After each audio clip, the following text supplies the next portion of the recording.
தனி தமிழீழ கோட்பாட்டுவாதிகளாலும் பயங்கரவாதிகளாலும் வடக்கு கிழக்கிலுள்ள பௌத்த அடையாளங்கள் ஆக்கிரமிக்கப்பட்டு வருவதாகவும் அவற்றை மீள பெற முடியாத நிலை ஏற்பட்டுள்ளதாகவும் கலகம குசலதம்ம தேரர் தெரிவித்திருக்கிறார்.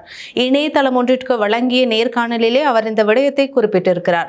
கல்வி மறுசீரமைப்புக்கு முக்கியத்துவம் வழங்கியதை போன்று இது தொடர்பில் மகாநாயக்க தேரர்கள் அவதானம் செலுத்த வேண்டும் என்றும் அவர் கூறியிருக்கிறார். அவ்வாறு நாம் கவனம் செலுத்தவில்லை என்றால் வடக்கு கிழக்கில் பல இடங்களை இழக்க வேண்டிய நிலை ஏற்படலாம் என்றும் அவர் தெரிவித்திருக்கிறார்.